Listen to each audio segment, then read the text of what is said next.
வணக்கம். சேஷாத்ரி, உங்களோட labour law advisor, corporate trainer, past IC member. Thank you for choosing this channel and thank you for வாட்சிங் this video.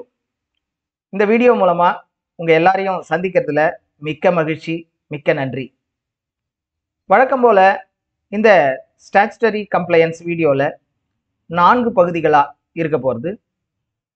இந்த மாதத்துக்கு உண்டான எங்களோட ட்ரைனிங், இந்த மாதத்துக்கு உண்டான ஸ்டாச்சுட்டரி கம்ப்ளையன்ஸ், அது இல்லாமல் போன மாதம் அதாவது அக்டோபர் மாதத்தில் வந்த முக்கியமான ஜட்ஜ்மெண்ட்ஸ், அக்டோபர் மாதத்தில் வந்த சர்க்குலர்ஸ், இந்த 4ஐயும் உள்ளடக்கியது தான் இந்த வீடியோவோட தொகுப்பு. இந்த வீடியோ ஒவ்வொரு ஹெச்ஆருக்கும் நிச்சயமாக பயனுள்ளதாக இருக்கும். கடைசி வரைக்கும் வீடியோவை பாருங்கள். உங்களுக்கு தெரிஞ்ச ஹெச்ஆர் நெட்வொர்க்கில் தயவுசெய்து இதை ஷேர் பண்ணுங்கள். ஏதாவது எங்களோட குரூப்பில் ஜாயின் பண்ணணுன்னா இந்த கியூஆர் கோடை ஸ்கேன் பண்ணி ஜாயின் பண்ணிக்க முடியும்.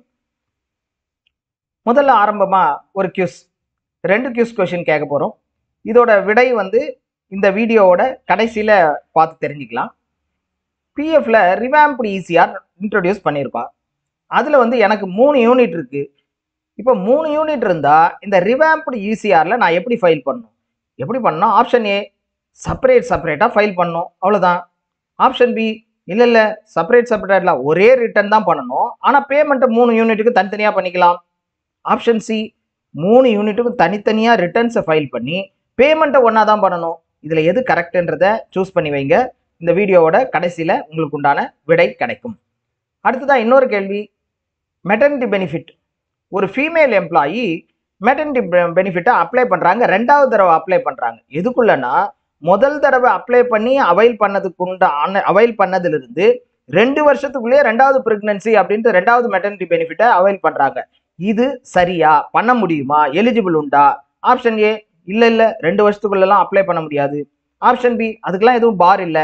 இது எது சரியானதுன்றதை சூஸ் பண்ணி வைங்க. இந்த வீடியோவோட கடைசியில் நம்ம அதை பார்க்கலாம். ட்ரைனிங்ஸ் இந்த மாதம் 3 ஃபுல் டே ட்ரைனிங் பிளான் பண்ணியிருக்கோம். அந்த 3ல் 2 விர்ச்சுவல், நீங்கள் வீட்டில் இருந்தே அட்டன் பண்ண முடியும். முதல் ட்ரைனிங் பார்த்தீங்கன்னா விர்ச்சுவலாக தமிழில் நடக்க போகிறது. 9ஆம் தேதி 9 November Sunday, implementation of prevention of sexual harassment at workplace. பாஷை எப்படி உங்கள் கம்பெனியில் இம்ப்ளிமெண்ட் பண்ணலாம், அதில் இன் டீட்டெயிலாக நிறைய கேஸ் லாஸ்லாம் எடுத்து சொல்ல போகிறோம். 2வது செஷன் பார்த்தீங்கன்னா கோயம்புத்தூரில் டைரெக்டாக நடக்க போகிறது, தமிழில் நடக்க போகிறது. 15 நவம்பரில் அந்த ட்ரைனிங் இருக்கும். அது என்னென்னா industrial standing orders, industrial establishment standing orders, அதில் எப்படி என்னென்ன ஸ்டாண்டிங் ஆர்டர்னா என்ன, அதை பற்றின தகவல். அதுக்கப்புறம் சர்டிஃபைட் ஸ்டாண்டிங் ஆர்டர் எப்படி போகணும், டொமஸ்டிக் என்கொயரி எப்படி கண்டக்ட் பண்ணணும், இதை கம்ப்ளீட் ஒரு அவேர்னஸ் கொடுக்கக்கூடிய ஒரு ட்ரைனிங் கோயம்புத்தூர் ப்ரொடக்டிவிட்டி கவுன்சிலில் 15 நவம்பர் நடக்க போகுது. அடுத்ததாக விர்ச்சுவலில் 16ஆம் தேதி இங்கிலீஷில் லேட்டஸ்ட்டாக பிஎஃப் அண்ட் இஎஸ்ஐ கம்ப்ளைன்ஸ் எப்படி பண்ணணும், நிறைய சேஞ்சஸ்லாம் நடந்திருக்கு பிஎஃப் இஎஸ்ஐயில். அப்போது அந்த பிஎஃப் இஎஸ்ஐ கம்ப்ளைன்ஸ் எப்படி பண்ணணும் அப்படிங்கிற டோட்டல் கம்ப்ளைன்ஸை பற்றின ஒரு ஃபுல் டே செஷன் விர்ச்சுவலாக நடக்க போகிறது. நீங்கள் இருந்த இடத்துலேருந்து இது பண்ணலாம். இந்த செஷன் இங்கிலீஷில் இருக்கும். அது இல்லாமல் வாரம் பார்த்தீங்கன்னா தேர்ஸ்டேஸ்லையும் சண்டேஸ்லையும் 2 hour செஷன் நடந்துட்டுருக்கு. இதுக்கு மொத்தமான தகவல்களை மிஸ்டர் தினேஷ் அவரோட நம்பர் கொடுக்குறேன், 9790921284, அதை கான்டாக்ட் பண்ணி அவர்கிட்ட மீதியெல்லாம் தெரிஞ்சுக்கலாம். அடுத்ததாக போன மாதம் வந்த இம்பார்ட்டன்ட் ஜட்ஜ்மெண்ட்ஸ் அதை பார்த்தோம்னா, பாஸ்டில் சுப்ரீம் கோர்ட் ஆஃப் இந்தியா ஒரு ஜட்ஜ்மெண்ட் கொடுத்துருக்காங்க. என்ன ஆகுறதுன்னா, ஒரு ஃபீமேல் பாஸ்ட் கம்ப்ளைண்ட் கொடுக்குறாங்க, என்ன பழி வாங்கிட்டாங்க, செக்ஷுவல் ஹராஸ்மெண்ட்ல பழி வாங்குறாங்க அப்படின்னு சொல்லி. அப்போது சுப்ரீம் கோர்ட் நான் அதை விசாரித்து சொல்கிறது, இது அட்மினிஸ்ட்ரேட்டிவ் டிசிஷன், அந்த டிசிஷன்னால உங்களுக்கு இன்கன்வீனியன்ஸ் ஏற்பட்டிருக்கு, அதாவது அவங்கள வேலையிலேருந்து ரிமூவ் பண்ணிடுறாங்க, இல்லை வேற எதுக்கோ டிரான்ஸ்ஃபர் பண்ணிடுறாங்க அந்த ஒரு வேலையிலேருந்து இன்னொரு வேலைக்கு. அது என்ன சொல்கிறாங்கன்னா, இது செக்ஷுவல் ஹராஸ்மெண்ட்க்கு இது பண்ணும்போது அது இல்லை, இந்த இன்கன்வீனியன்ஸ் உங்களுக்கு வந்தது என்னென்னா உங்களோட அட்மினிஸ்ட்ரேட்டிவ் டிசிஷன்னால அப்படின்றது சொல்லப்பட்டிருக்கு. அடுத்ததாக டெல்லி ஹைகோர்ட் ஒரு ஜட்ஜ்மெண்ட் கொடுத்துருக்காங்க. என்னன்னா, கான்ட்ராக்ட்ல எம்ப்ளாயி இருக்காங்க, கான்ட்ராக்டர் அந்த எம்ப்ளாயி இல்லை, கான்ட்ராக்ட் ஒரு பர்டிகுலர் பீரியடுக்கு ஒருத்தர் நம்ம எம்ப்ளாய்மெண்ட்டுக்கு அப்பாயிண்ட் பண்ணுறோம். அப்படிப்பட்ட அந்த கான்ட்ராக்சுவலில் ஒர்க் பண்ணக்கூடிய எம்ப்ளாய்க்கு மெட்டர்னிட்டி பெனிஃபிட் உண்டானா? எஸ், கண்டிப்பாக உண்டு. அந்த மெட்டர்னிட்டி பெனிஃபிட் அவைல் பண்ணிட்டு அந்த கான்ட்ராக்ட், அதாவது பர்டிகுலர் பீரியடுக்காக அப்பாயிண்ட் பண்ண அந்த எம்ப்ளாயி என்ன பண்ணுறாங்க, எனக்கு ரீஇன்ஸ்டேட்மெண்ட் கொடுங்க, எனக்கு பீரியட் முடிஞ்சாகட்டும் வேலை கொடுங்க, ஏன்னா மெட்டர்னிட்டி பெனிஃபிட்லாம் அவைல் பண்ணியிருக்கேன் அப்படின்னு கேட்குறாங்க. அப்படிலாம் கொடுக்க முடியாது. மெட்டர்னிட்டி பெனிஃபிட் எலிஜிபிலிட்டி கரெக்ட், அதுக்காக ரீஇன்ஸ்டேட்மெண்ட்லாம் கொடுக்க முடியாதுன்றத கரெக்ட் தான் அப்படின்னு டெல்லி ஹைகோர்ட் அதுக்கு உண்டான ஜட்ஜ்மெண்ட்டை கொடுத்துருக்கு. அடுத்ததா அதாவது இதே ஜட்ஜ்மெண்ட் ஒரிசால வந்து ஒரு ஜட்ஜ்மெண்ட், எம்ப்ளாயி ரிலேஷன்ஷிப் அந்த கான்ட்ராக்ட் லேபர்ல கிடையாது. ஈவன் தோ டைரக்டா இன்ஸ்ட்ரக்ஷன் கொடுத்திருந்தாலும், பிரின்சிபல் எம்ப்ளாயர் கொடுத்திருந்தாலும் மீதி ரெக்கார்டெல்லாம் சரியா இருக்கு, அதனால டைரக்ட் ரிலேஷன்ஷிப் கிடையாது அப்படிங்கிறத ஒரிசா ஹைகோர்ட் வந்து தீர்ப்பா கொடுத்துருக்கு.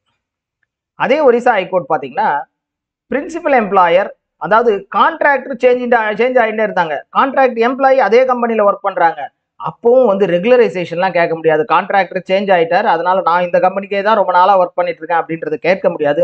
ஆனா ரெக்கார்ட்ஸ் எல்லாம் சரியா இருந்தால் அப்படிங்கிறது ஒரிசா ஹைகோர்ட் வந்து ஒரு தீர்ப்பா கொடுத்துருக்காங்க.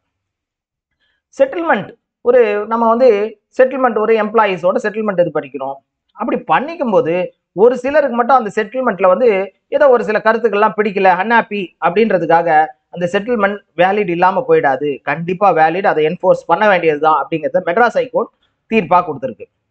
டெல்லி ஹைகோர்ட் வந்து உமன், அதாவது டொமஸ்டிக் என்கொயரி நடக்குது, அதுல யூனியன் ரெப்ரசன்டேட்டிவ் தான் கோ ஒர்க்கரா கூட்டிட்டு வரணும் அப்படின்லாம் இல்ல, நான் யூனியன் எம்ப்ளாயி யூனியன்ல இல்லாத எம்ப்ளாயியும் அழைச்சிட்டு வரலாம் அப்படிங்கிறத டெல்லி ஹைகோர்ட் தீர்ப்பா கொடுத்துருக்காங்க. அடுத்ததா கன்சிலியேஷன் ஆஃபீஸர், இப்போ 2 பேருக்கு மேனேஜ்மெண்ட்டுக்கும் ஒர்க்கருக்கும் ஏதோ தகராறு இருக்கு, தொழில் தகராறு இருக்குன்னா கன்சிலியேஷன் ஆஃபீஸர் கன்சிலியேஷன் பண்ணி வைப்பார். ஆனா அவர் அட்வைஸ் எல்லாம் பண்ண முடியாது. அவர் என்ன பண்ணும், செக்ஷன் 33 ஐடி ஆக்ட் அதை தான் ஃபாலோ பண்ணமே ஒழிய அவர் வந்து அட்வைஸ் எல்லாம் இதை இப்படி பண்ணுங்க அப்படி பண்ணுங்கன்னு சொல்ல முடியாது. கன்சிலியேஷன் மட்டும்தான் அவரால் பண்ண முடியும் அப்படிங்கிறத அலகாபாத் ஹைகோர்ட் தீர்ப்பா கொடுத்துருக்காங்க. போனஸ், பேமெண்ட் ஆஃப் போனஸை பார்த்தீங்கன்னா கண்டிப்பா ஸ்டாச்சுட்டரி போனஸ் யார் யாருக்கெல்லாம் கவரோ அவங்களுக்கு கண்டிப்பா கொடுத்தே ஆகணும். நான் இன்சென்டிவா கொடுத்துட்டேன் அப்படின்ட்டு சொல்ல முடியும்னா சொல்ல முடியாது, அதை இது சமப்படுத்தாது அப்படிங்கிறத மெட்ராஸ் ஹைகோர்ட் தீர்ப்பா கொடுத்துருக்கு. இன்னொன்று, அலகாபாத் ஹைகோர்ட்ல பாஸ்ட்ல வந்து இன்டர்னல் கமிட்டி வந்து என்ன பண்ண முடியும், அவங்க விசாரிக்க முடியும், விசாரிச்சுட்டு அந்த ரிப்போர்ட்டை தான் சப்மிட் பண்ண முடியும். இதுல என்ன பண்ணிட்டாங்கன்னா இன்டர்னல் கமிட்டி என்ன பண்ணிட்டாங்க, அந்த விமன் யார் வந்து அதாவது பொய்யான கம்ப்ளைண்ட் கொடுத்த விமன், அவங்க வந்து இந்த கம்பெனியோட நன்மதிப்பை வந்து அவங்க வந்து பாழ் பண்ணிட்டாங்க அப்படிங்கிற ஒரு ரெப்புடேஷன், அதை ஒரு தீர்ப்பா வந்து எடுத்துட்டு போய் மேனேஜ்மெண்ட் கிட்ட சொல்லக்கூடாது, அப்படி சொல்றதுக்கு அதிகாரம் கிடையாது. கம்பெனியோட ரெப்புடேஷன் இருக்கா இல்லையான்னு பாக்குறது ஐசியோட வேலை கிடையாது. அவங்க பண்ணது செக்ஷுவல் ஹராஸ்மெண்ட் பண்ணாங்களா இல்லையா, சரியான ஒரு கம்ப்ளைண்ட் தானா அப்படிங்கிறத விசாரிக்கிறது மட்டும்தான் அவங்களோட வேலை அப்படிங்கிறத அலகாபாத் ஹைகோர்ட் அழகா தீர்ப்பு கொடுத்துருக்காங்க. அடுத்ததா பார்த்தோம்னா ஸ்டாச்சுட்டரி கம்ப்ளைண்ட்ஸ், இந்த மாசம் நிறைய கம்ப்ளைண்ட்ஸ்லாம் இல்லை, பிஎஃப் அண்ட் இஎஸ்ஐ கம்ப்ளைண்ட்ஸ் இருக்கு. நியூ ரிவாம்ப்டு இசிஆர் எல்லாருக்கும் தெரியும், போன மாசமே நீங்க ஃபைல் பண்ணிருப்பீங்க. அதுல சந்தேகம் தான் இந்த சேனல்லையே உங்களுக்கு டீடைல் வீடியோ இருக்கு, அதை பார்த்து தெரிஞ்சுக்கலாம். பிஎஃப் ஓடது 15th நவம்பர் போன மாசம், அதாவது அக்டோபருக்கு உண்டான ஸ்டாச்சுட்டரி கம்ப்ளைண்ட்ஸ் இசிஆர் ப்ரிப்பேர் பண்ணி பேமெண்ட் பண்ண வேண்டியது 15 நவம்பருக்குள்ள பண்ணணும். இன்டர்நேஷனல் எம்ப்ளாயிஸ் உங்க ஒர்க்கர்ஸ் யாருன்னா உங்க எஸ்டாப்ளிஷ்மெண்ட்ல இருந்தால் அவங்களுக்கு உண்டான ரிப்போர்ட்டையும் 15th நவம்பருக்குள்ள பண்ணியாகும். இஎஸ்ஐயும் அக்டோபருக்கு உண்டான சலான்ஸை இந்த மாதம் 15 நவம்பருக்குள்ள பே பண்ணி ஆகணும். அதே நேரத்தில் யார் யாரெல்லாம் அவுட் ஆஃப் கவரேஜ் போனாங்களோ அவங்களெல்லாம் இந்த மாதம் தான் நீங்கள் ரிமூவ் பண்ணுவீங்க. இந்த மாதம் வந்து போன மாதம் லாஸ்ட் டேட்டு போட்டு அவுட் ஆஃப் கவரேஜ்னு போட்டு அவங்கள வெளியில் கொண்டு வரணும். அது இல்லாமல் நிறைய ஸ்டேட்டில் வந்து ப்ரொஃபஷனல் டேக்ஸ் அதோட டியூ இருக்குது, நீங்கள் ப்ரொஃபஷனல் டேக்ஸ்லாம் அந்தந்த ஸ்டேட்டுக்கு ஏற்ற மாதிரி பே பண்ணியாச்சா அப்படிங்கிறத பார்த்துக்கணும். சிபிஐ இண்டெக்ஸ் பார்த்தீங்கன்னா செப்டம்பர் வரைக்கும் கிடச்சிருக்கு, 345 பாயிண்ட்ஸோட இப்போ செப்டம்பரில் இருக்குது. அது உங்களோட டிஏ கால்குலேஷனுக்கு உதவியாக இருக்கும். அடுத்ததாக இந்த மாதம் போன மாதத்தில் வந்த circulars, ESI corporation Amnesty scheme அதை இம்ப்ளிமெண்ட் பண்ணுறதுல டீட்டெயில் ப்ரொசீஜர்லாம் வெளியிட்டிருக்காங்க. உங்களுக்கே தெரியும், யாராவது இஎஸ்ஐ கவரேஜில் இல்லாத நிறுவனங்கள் ஏதாவது கவரேஜில் பண்ணாமல் இருந்தோம்னா இப்போ இம்மீடியட்டாக எந்தவித பெரிய பெனால்ட்டி இல்லாமல் நம்ம கவர் பண்ணிக்க முடியும். இந்த அம்னிஸ்டி ஸ்கீம்ன்றது என்னென்னா அது வந்து ஃப்ரீ ஸ்கீம். அம்னிஸ்டி ஸ்கீம்னா ஏதாவது வழக்குகள் பெண்டிங் இருக்குது, ஒரு 5 வருஷமாக வழக்கு எடுத்துகிட்டே இருக்குது அப்படின்னும் போது டேமேஜ் எல்லாம் பெருசாக இல்லாமல் இன்ட்ரெஸ்ட்டை மட்டும் பே பண்ணி அதை க்ளோஸ் பண்ணுறதுக்கு உண்டான ஒரு வசதியை ஏற்படுத்தியிருக்காங்க. அதுதான் அம்னிஸ்டி ஸ்கீம். இதை பற்றின தகவல்களை தனி வீடியோவாக நான் பதிவிடுறேன். அடுத்ததாக வந்து இஎஸ்ஐ இன்னொரு டேட்டா ஒன்று வெளியிட்டிருக்காங்க, எந்தெந்த ஸ்டேட்டில் என்னென்ன ஏரியாலாம் ஃபுல்லாக கவர் ஆகிருக்கு, இஎஸ்ஐ கவர்டு ஏரியா எதெல்லாம் நாட் கவர்டு ஏரியா அப்படிங்கிறத வெளியிட்டிருக்காங்க. பார்த்தீங்கன்னா கர்நாடகா, கேரளா, தமிழ்நாடு, தெலுங்கானா இதெல்லாம் வந்து டோட்டல் ஸ்டேட்டே வந்து கவர்டு, எந்த ஏரியாவும் கவர்டு இல்லைன்னு இல்லை, இப்போ எல்லா ஏரியாவும் கவர்டு அப்படிங்கிறது தெரியுது. அடுத்ததாக வந்து 238வது ட்ரஸ்டீஸ் மீட்டிங் இபிஎஃப்ஓட சென்ட்ரல் போர்ட் ஆஃப் ட்ரஸ்டீஸோட மீட்டிங் நடந்தது. அதில் மினிஸ்டரும் கலந்துருக்கார். அதில் நிறைய டிசிஷன்ஸ் எடுத்திருக்காங்க. அதில் வந்து ஒன்று வந்து விஸ்வாஸ் ஸ்கீம் அப்படின்றது. எப்படி வந்து இஎஸ்ஐயில் வந்து ஏதாவது வழக்குகள் இருந்தால் அதை சீக்கிரமாக தீர்த்து வைக்கிறதுக்கு ஒரு சுமூகமான முறையில் அவுட் ஆஃப் கோர்ட்டில் வந்து தீர்த்து வைக்கிறதுக்கு முயற்சி பண்ணியிருக்கோம் அம்னிஸ்டி ஸ்கீம். அந்த மாதிரியே விஸ்வாஸ் ஸ்கீம்ன்றது பிஎஃப்ல வந்து இன்ட்ரடியூஸ் பண்ணியிருக்காங்க. அந்த லிட்டிகேஷன் ஒரு 5 வருஷமா இழுத்துட்டு இருக்கு. நிறைய டேமேஜஸ்லாம் விட்டுட்டு வெறும் இன்ட்ரெஸ்ட் மட்டும் 7Q மட்டும் போட்டு க்ளோஸ் பண்ணுறதுக்கு உண்டான ஒரு ஃபெசிலிட்டி அது. அதை பற்றின பதிவுகளும் என்னென்ன டீட்டெயில்ன்றது வரும். வந்த உடனே நான் உங்களுக்கு இன்னும் நிறைய சொல்கிறேன். அது இல்லாமல் பிஎஃப் என்ன பண்ணியிருக்காங்கன்னா, இந்த பென்ஷன் வாங்கிட்டு இருக்கக்கூடிய மெம்பர்ஸ் அவங்களுக்கு பார்த்தீங்கன்னா லைஃப் சர்டிஃபிகேட் கொடுக்கறது ரொம்ப ரொம்ப இம்பார்ட்டன்ட். அந்த லைஃப் சர்டிஃபிகேட் என்ன ஆகுதுன்னா, அவங்க போய் பேங்க்ல போய் கொடுக்கறதுலாம் கொஞ்சம் கஷ்டமா இருக்குன்ட்டு இபிஎஃப்ஓ என்ன பண்ணியிருக்காங்கன்னா, இந்தியா போஸ்டல் பேங்க் அவங்களோட டைஅப் வச்சு அவங்க வீட்லேயே போய் அவங்களுக்கு உண்டான அந்த லைஃப் சர்டிஃபிகேட்லாம் பண்ணுறதுக்கு உண்டான பண்ணியிருக்காங்க. அது இல்லாமல் யூஏஎன் போர்ட்டல் இருக்கு இல்லையா, அதை ரிவேம்ப் பண்ணிட்டு இருக்காங்க. நிறைய டிஜிட்டலைசேஷன் பண்ணி எல்லா ஃபெசிலிட்டி ஈஸியாக கிடைக்கிற மாதிரி. இப்போ பார்த்துருப்பீங்க, ஸ்டேட்மெண்ட்லாம் கூட ஒரே இதில் வரா மாதிரி பண்ணியிருக்காங்க. அது இல்லாமல் ஈசிஆர் சேஞ்ச் ஆகணும் அப்படிங்கிற அந்த டிசிஷனும் அவங்க எடுத்திருந்தாங்க. இதே மாதிரி நிறைய டிசிஷன்ஸ் அந்த 238ல். அதில் முக்கியமான ஒன்று வந்து பிஎஃப் வித்ட்ராவலை அதை பற்றி தனியாக சொல்கிறேன். 73rd ஃபவுண்டேஷன் டே, இபிஎஃப்ஓட ஃபவுண்டேஷன் டே 1 நவம்பர் அது வந்து நடந்தது. அதில் வந்து புதுசாக ஒரு வெப்சைட் ஒன்று லான்ச் பண்ணியிருக்காங்க இபிஎஃப்ஓக்கு, www.epfo.gov.in. இந்த வெப்சைட்டில் போனீங்கன்னா எம்ப்ளாயர், எம்ப்ளாயி, பென்ஷனர் எல்லாருக்கும் உண்டான அந்த லிங்கை வந்து அழகாக மொத்தமாக கன்சாலிடேட் பண்ணி கொடுத்துருக்காங்க. அதில் கிளிக் பண்ணிங்கன்னா இப்போ எம்ப்ளாயர்ஸில் வழக்கமான இதே வெப்சைட்டுக்கு தான் வரும். இருந்தாலும் அந்த கன்சாலிடேஷன் பண்ணி கொடுத்துருக்கு, ரொம்ப நல்லா இருக்குது. மேபி அதை இன்னும் சிறப்பாக பண்ணுவாங்கன்றது எதிர்பார்க்கலாம். பிஎஃப் வித்ட்ராயல் ரூல்ஸ் ஏற்கனவே அந்த 238ல் எடுத்த டிசிஷன் பிரகாரம் என்ன பண்ணியிருக்காங்கன்னா, அந்த ரூல்ஸ் எம்ப்ளாயி வந்து நம்ம எல்லாருமே வந்து பே பண்ணுறோம். அந்த பிஎஃப் பே பண்ணக்கூடிய வித்ட்ராயல் ரூல்ஸில் நிறைய சேஞ்சஸ் பண்ணியிருக்காங்க. பார்த்தீங்கன்னா 13 விதமான அந்த அட்வான்சஸ் இருந்தது. அதை எல்லாத்தையும் கிளப் பண்ணி சிம்பிளாக வந்து பண்ணியாச்சு. 3 கேட்டகரியில் பண்ணியிருக்காங்க. அது இல்லாமல் அந்த ரூல்ஸ் எல்லாம் காமன் பண்ணியாச்சு. முன்னே இருந்தது டிஃப்ரெண்டான ரூல்ஸ் இருந்தது. இதை பற்றின தனி வீடியோ இந்த சேனல்லேயே அவைலபிள், ஆல்ரெடி போட்டிருக்கேன், பார்த்துக்கோங்க. இந்த வித்ட்ரா எல்லாம் கம்பைன் பண்ணி முன்னாடி இருந்த அந்த 2 மாதத்துக்கு கழிச்சு நம்ம டோட்டலாக வித்ட்ரா பண்ணலாம் அப்படிங்கிறதுலாம் இப்போ கிடையாது. 12 மாதம் வந்து பென்ஷனை பொறுத்தவரைக்கும் பென்ஷன் ஃபண்டை எடுக்கணும்னா 12 மாதம் வெயிட் பண்ணணும். ஏன்னா பென்ஷனை தொடக்கூடாதுன்றது தான் இபிஎஃப்ஓட எய்ம். எல்லாருக்குமே பென்ஷன் கிடைக்கணும் அப்படிங்கிறது. அடுத்ததாக பிஎஃப் பொறுத்த வரைக்கும் டோட்டல் கான்ட்ரிபியூஷன்ல 75% ஃபுல்லாக எடுத்துக்கலாம். எந்த காரணம் வேணாலும், எந்த ரீசன், எந்த டாக்குமெண்ட் எதுவும் வேண்டாம். 75%, 25% ஆனால் வந்து 58 வயசுக்கு அப்புறம் தான் கிடைக்கும். அதுக்கு முன்னாடி தேவைப்படுறது 75% நீங்க முழுசுமா வித்ட்ரா பண்ணிக்க முடியும் அப்படிங்கிறதெல்லாம் இந்த புதுசாக வந்திருக்கக்கூடிய வித்ட்ராயல் ரூல்ஸ். அடுத்ததா இபிஎஃப்ஓ என்ரோல்மெண்ட் கேம்பெயின் 2025 அதையும் வந்து ஸ்டார்ட் பண்ணியாச்சு. இதை ஒரு ஜியோவாகவே வெளியிட்டிருக்காங்க. முதல்ல வந்து ஸ்கீம், அதாவது இபிஎஃப்ஓ ஆக்ட்லேயே இதை கொண்டு வந்து அந்த ஸ்கீமில் வந்து மாடிஃபிகேஷன் பண்ணி ஜியோ வந்திருக்கு. அதை வந்து சர்க்குலராகவும் இபிஎஃப்ஓ இது பண்ணியிருக்காங்க. வேலிடிட்டி பார்த்தீங்கன்னா வரக்கூடிய ஏப்ரல் 1 நவம்பர்லேருந்து இந்த ஸ்கீம் 30/4/2026 வரைக்கும் அமலில் இருக்கும். இதில் என்னென்னா, யாராவது எம்ப்ளாயிஸ் நம்ம எஸ்டாப்ளிஷ்மெண்ட்டில் ஒர்க் பண்ணிட்டு இருக்காங்க, அவங்கள நான் பிஎஃப் கவர் பண்ணாமல் விட்டுட்டேன், இப்போ மறுபடியும் கொண்டு வந்தால் என்ன ஆகுமோ, எவ்வளோ இன்ட்ரெஸ்ட் வருமோ, எவ்வளோ டேமேஜ் வருமோன்ட்டு அதை அப்படியே வச்சுருந்தேன்னா அதெல்லாம் இப்போ நீங்கள் கொண்டு வந்துடலாம். ஏதாவது எம்ப்ளாயிஸ் 1 ஜூலை 2017 31 அக்டோபர் 2025 யாருன்னா இருக்காங்க கவர் பண்ணாமல் இருந்தீங்கன்னா அந்த எம்ப்ளாயிஸை நீங்கள் கவர் பண்ணிக்க முடியும். அதில் வெறும் இன்ட்ரெஸ்ட் பே பண்ணால் போதும். டேமேஜஸ் வெறும் 100 ரூபாய் தான் மொத்தமே. அதனால நீங்கள் வந்து அவங்கள கொண்டு வந்துடலாம்.